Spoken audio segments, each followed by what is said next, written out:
I attended my son's wedding as a proud single mom, but my nameplate read low-educated fake mom. The bride's family laughed until my son said, "Mom, let's go home." The next day, their company faced a shock they never saw coming. I stood at the back of that marble ballroom in downtown Seattle, smoothing down my department store dress that never quite fit right. 18 years. That's how long it had been since Robert walked out, leaving me with a crying 5-year-old and a mountain of student loans. 18 years of working retail during the day and cleaning offices at night. 18 years of peanut butter sandwiches and thrift store finds. But we made it work, my boy Nathan and I. And now here we were, crystal chandeliers casting golden light over tables that probably cost more than my monthly rent. Guests in designer gowns sipping wine I couldn't pronounce. Nathan's wedding day. My chest swelled with pride as I watched my son, tall and handsome in his custom tuxedo, laughing with his new bride's family near the string quartet. I made my way to the family table, searching for my seat. The bride's family, the Thorntons, had spared no expense. Even the name cards were embossed with silver lettering. I found mine easily enough. Julie Martinez, mother of the groom. But underneath, someone had added something in elegant script with what looked like a silver pen, low-educated fake mom. My blood turned cold. Surely this was some kind of mistake. But then I heard it, the snickering from across the table. Dr. William Thornton, the bride's father and some big-shot surgeon at Seattle Children's Hospital, was smirking behind his wine glass. His wife, Catherine, had her manicured hand pressed to her lips, trying to muffle her laughter. Their son, Harrison, leaned over to his cousin and whispered something that made them both burst out laughing while staring directly at me. "Well, what did you expect?"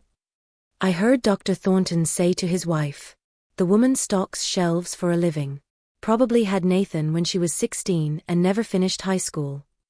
My hands shook as I quietly flipped the nameplate face down and tried to sit, but the damage was done. The laughter spread like wildfire through their side of the table. 18 years of sacrifice, 18 years of being both mother and father to Nathan, reduced to a joke for their entertainment. I stood up, ready to walk out with whatever dignity I had left. But just as I turned toward the exit, a firm hand caught mine. "Mom." Nathan's voice was quiet but steady.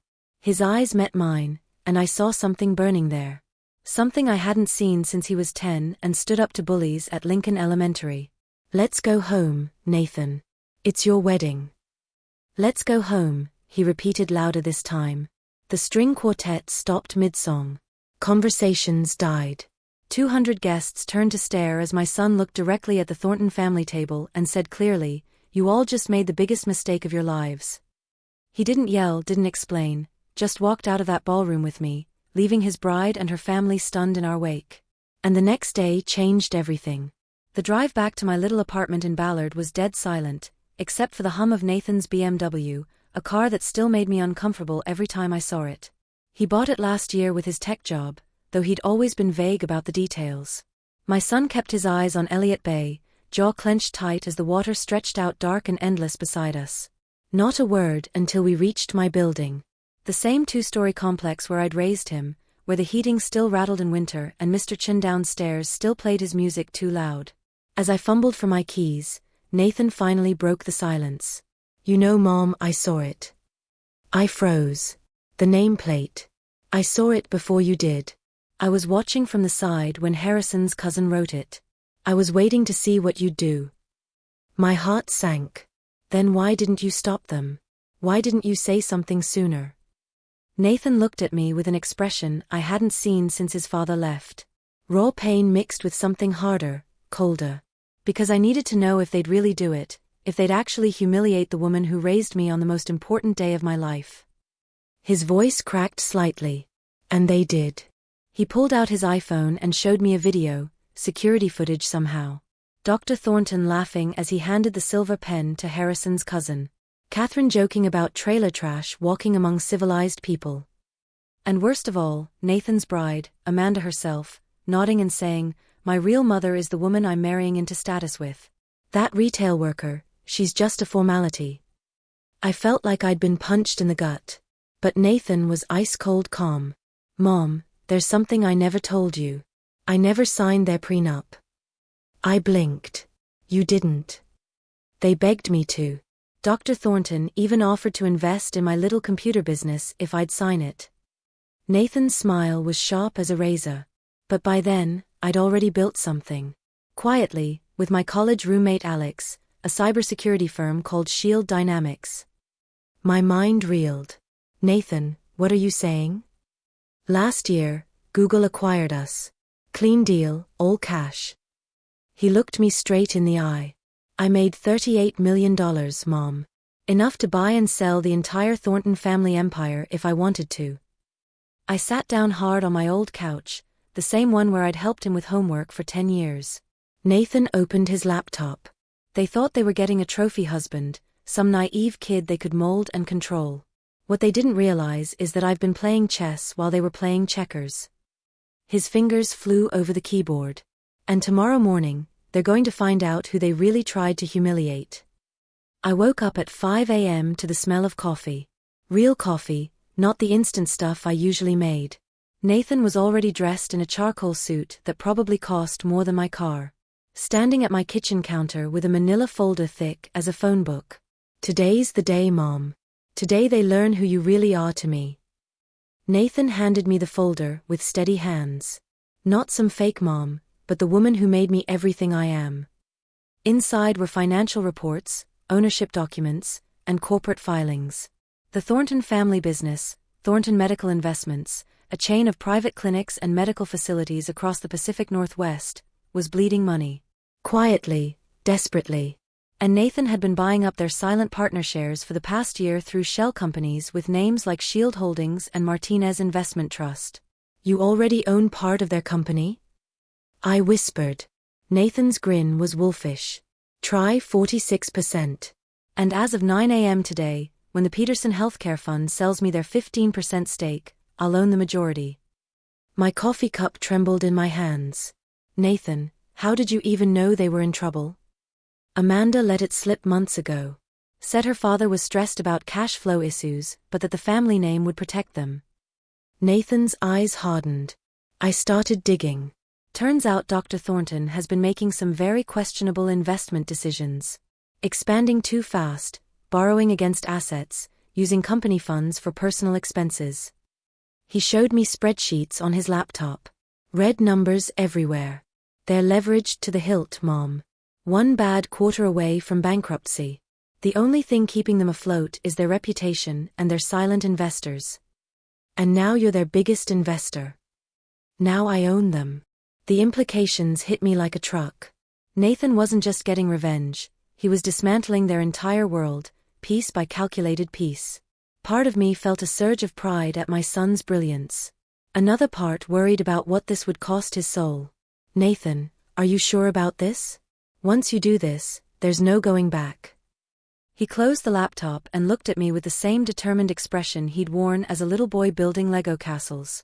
Mom, do you remember what you used to tell me when kids at school made fun of my second-hand clothes? I smiled despite my anxiety. Their opinion of you doesn't define your worth. Exactly. But you know what does define our worth? How we stand up for the people we love. How we refuse to let bullies win. He stood up, straightening his tie. They wanted to humiliate you because they thought we were powerless. Because they thought poverty meant we were lesser. Today, they learn different. At 8:45 a.m., we drove through downtown Seattle toward the gleaming tower that housed Thornton Medical Investments. The morning sun reflected off the glass and steel, making the building look like it was on fire. How fitting. You don't have to come with me, Nathan said as we parked. I squeezed his hand. Son, I've been fighting battles my whole life. I'm not about to miss the biggest one. As we walked toward the elevator, Nathan's phone buzzed. A text from his lawyer, Henderson Healthcare just transferred their shares. You now control 61% of Thornton Medical Investments. Congratulations. Nathan showed me the screen, and I felt a mixture of terror and exhilaration. My boy, my brilliant, loyal, fierce boy, had just become the majority owner of the company that employed the family who tried to destroy us. Ready, Mom? I straightened my shoulders. Let's go show them who raised you. 9:15 a.m. Thornton Medical Investments headquarters in downtown Seattle. Nathan walked into that glass tower like he owned it, which I was starting to realize he basically did. Receptionists stopped mid-call, their jaws dropping as they recognized the retail worker's son from the wedding disaster that was already Seattle society gossip. The boardroom was packed. Dr. Thornton sat at the head of that polished oak table, still wearing yesterday's arrogance like an expensive cologne. Around him sat the other board members, gray-haired men in $1,000 suits who probably played golf together every weekend. "What's the meaning of this?" he barked as Nathan calmly took a seat and placed that thick folder on the table. I stood against the back wall, invisible to them as always, watching my son command the room. Nathan's voice was steady as granite. "Effective immediately, I control 61% of Thornton Medical Investments. Here's the documentation. Feel free to have your lawyers verify." The silence was deafening. Then came the whispers, the frantic phone calls, the rustle of papers as Dr. Thornton's hands shook while reading the proof of his empire's new ownership. "You little parasite," Dr. Thornton sputtered, veins bulging in his neck. "This is some kind of trick. Some scam." Nathan didn't even blink. "No, William. I'm the product of the woman you mocked. The retail worker who stocked shelves while putting herself through community college. The fake mom who worked 2 jobs so I could go to University of Washington, the same university where you lecture medical students about ethics." The boardroom was dead silent. Every face had turned pale. "Let me be crystal clear," Nathan continued, turning to address the other board members. "I won't dissolve the company today. But effective immediately, Dr. Thornton, his wife, his daughter, and every member of their family are terminated from all positions. Security will escort you out. Your severance packages will be minimal and mailed." Dr. Thornton lunged forward, his face purple with rage. "You can't do this. This is my company. My father's company." Nathan's voice remained level. "It was your company. Now it belongs to the woman you called a fake mom, through me.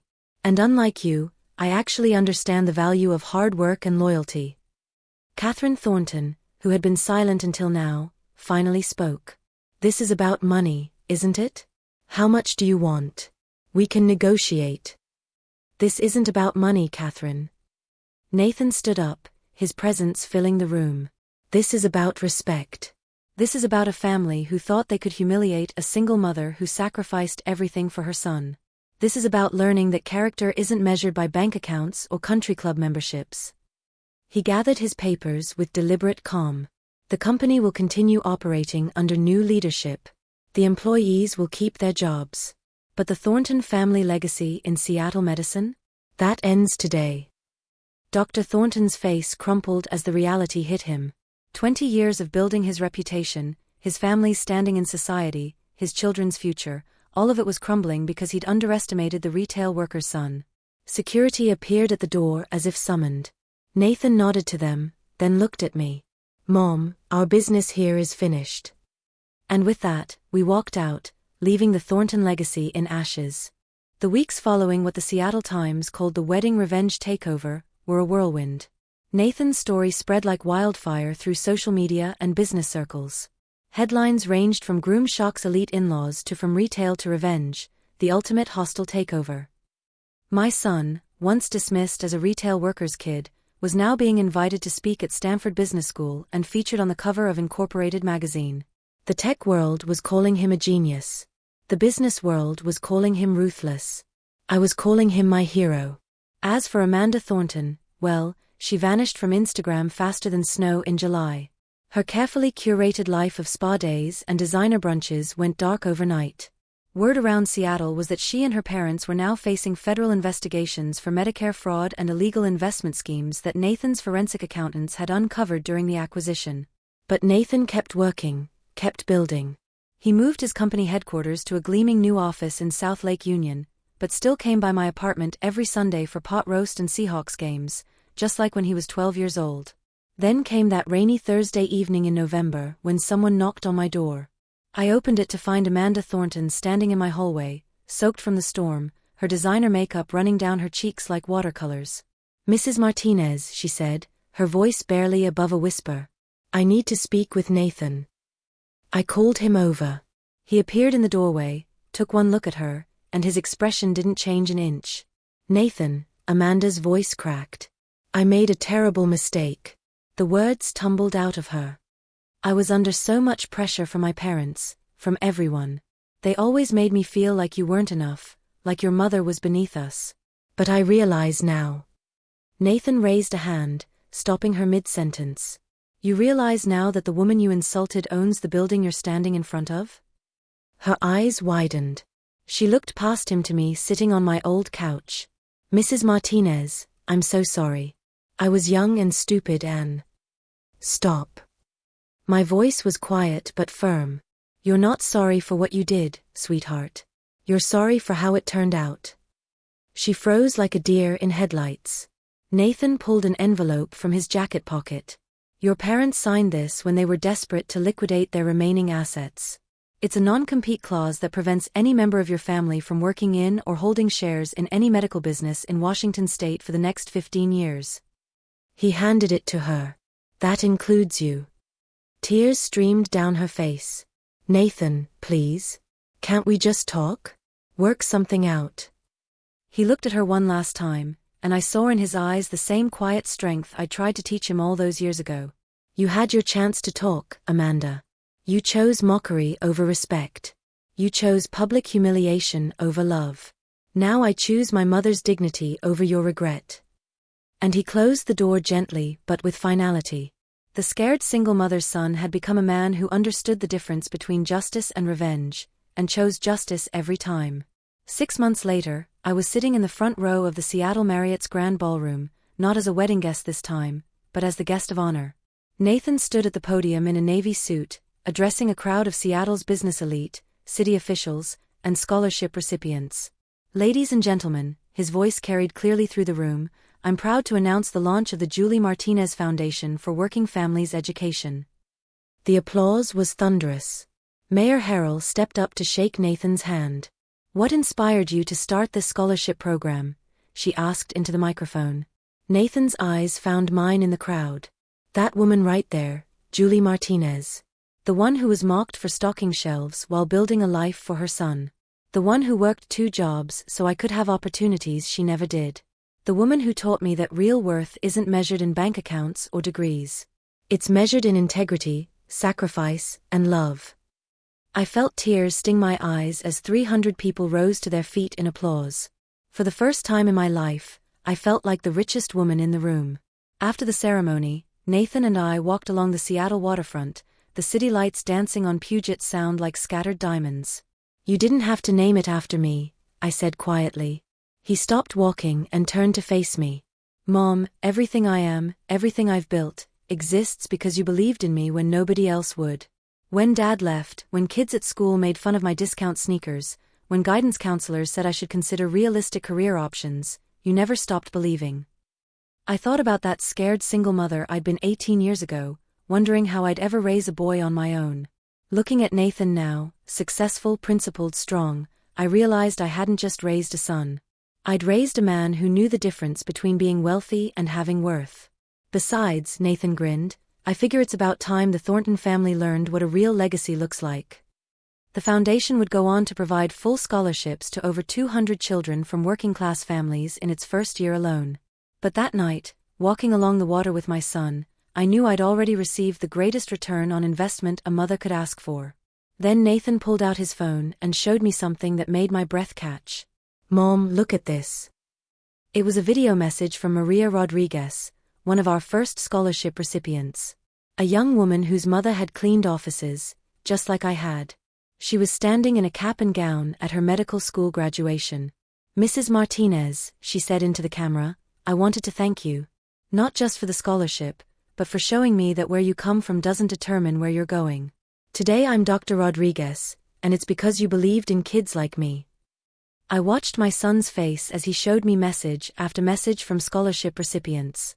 Engineers, teachers, nurses, business owners, all of them children of working families who now had chances I'd only dreamed of for Nathan. This is what winning really looks like, Nathan said softly. Not tearing others down, but lifting people up. 3 years passed, and life settled into a rhythm I'd never dared dream of. Nathan's company continued to grow, with offices now in San Francisco and Austin. The foundation was thriving, sending kids from backgrounds like ours to colleges across the country. And me? I still lived in my little apartment in Ballard, still drove my old Honda Civic, still watched Seahawks games with Mr. Chun downstairs. But I wasn't the same woman who'd walked into that wedding reception with her discount dress and wounded pride. I carried myself differently now, not because of money, but because I'd learned that a woman's worth isn't determined by what others think of her. It's determined by what she builds, what she gives, and who she raises. Then came the phone call that would complete our journey. Mom, you need to see something. Nathan's voice was different when he called me that October morning. Turn on Channel 4 News. I grabbed my remote with shaking hands. There on the screen was a familiar face, Dr. William Thornton, standing outside the federal courthouse in downtown Seattle, flanked by lawyers and cameras.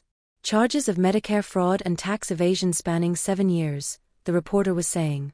The Thornton family faces potential prison time and millions in penalties. This comes just 3 years after their medical empire was acquired in a hostile takeover by tech mogul Nathan Martinez. I muted the TV and called Nathan back. How are you handling this? There was a long pause. Honestly, Mom, I feel sad. I thought I'd feel vindicated, you know? But watching them fall apart like this, seeing Amanda's kids affected by their parents' choices, it just makes me realize that revenge is never as satisfying as you think it'll be. That's when I knew I'd raised him right.